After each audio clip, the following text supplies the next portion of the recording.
In 1935, a statistician called Ronald Fisher sat down to design an experiment around a woman who claimed she could tell by taste whether milk was poured into a cup before tea or after. They enjoyed a cup of tea with a mixture of milk. Fisher didn't ask whether to believe her, he asked a sharper question. If she was just guessing, how many different ways could 8 cups be arranged, and in how many of those arrangements would she get all of them right but pure chance?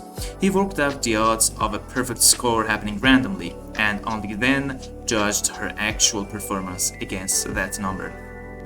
This is the entire idea behind everything in the session, not does this look organized, but compared to what would happen if it weren't.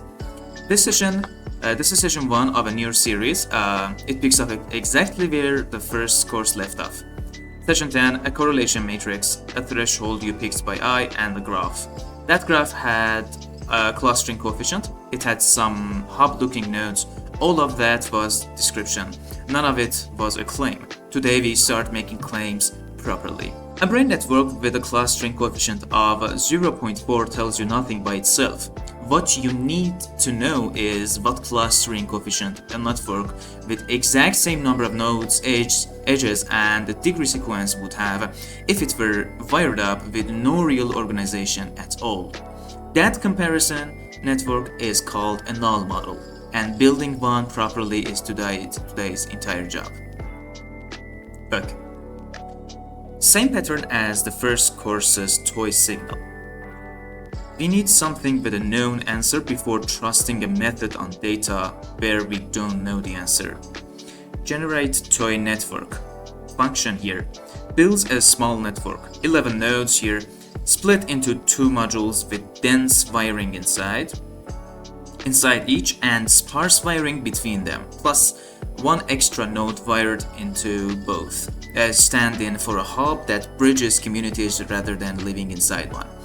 Let's run it. Okay, 11 nodes, 19 edges, and 0.345 density. And we check if it's connected or not. It is connected. Not a graph with ground truth we invented ourselves. Okay.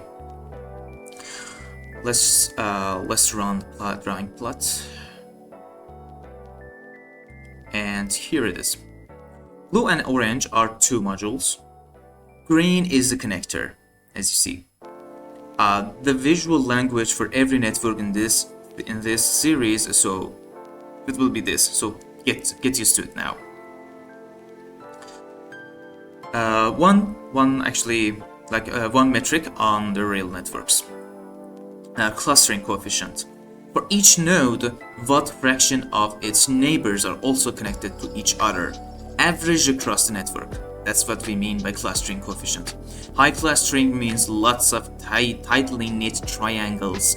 Friend of a friend is a friend structure. Brain networks are usually far more clustered than you'd expect by chance, which is one of the classic small world findings in this field. So basically 0.539 on its own, that number means nothing yet, but be patient.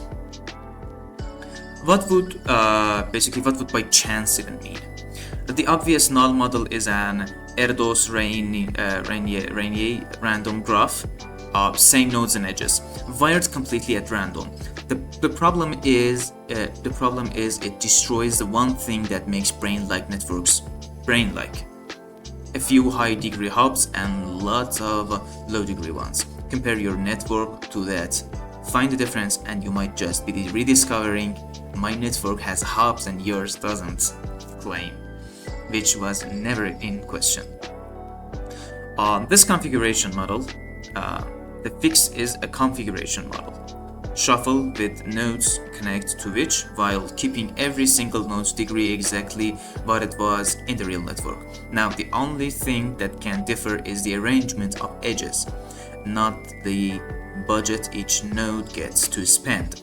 The simplest way to build one, basically, is to pick two edges, and if swapping their endpoints doesn't create a duplicate, swap them.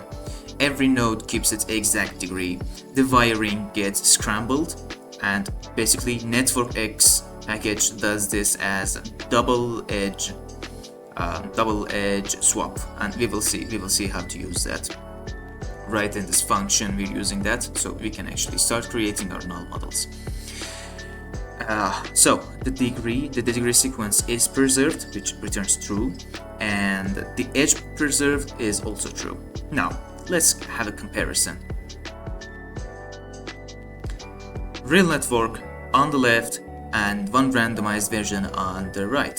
Same nodes, same degree for every single one, same total edges, but the modular structure is gone. That's what same wiring budget, no organization basically looks like.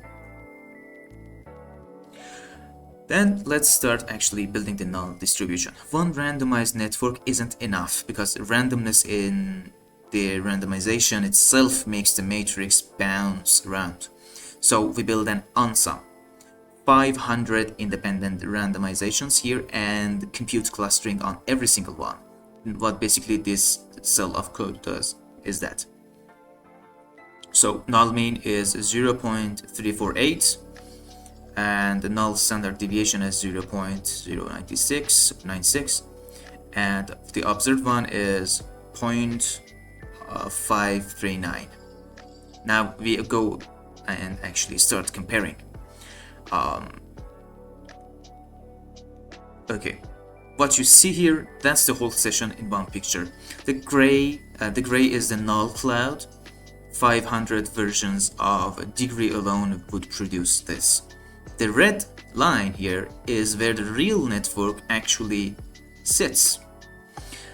Z-score 1.98, one-sided permutation p-value, and basically what we see here. And p-value which is 0.0459. The real network's clustering sits clearly outside where the degree alone would put it.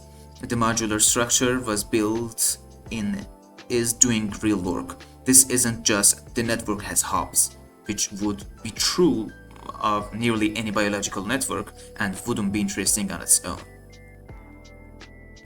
So that's Fisher's question. Rebuilt for graphs, not is this clustered, but is it clustered beyond what its own degree sequence explains?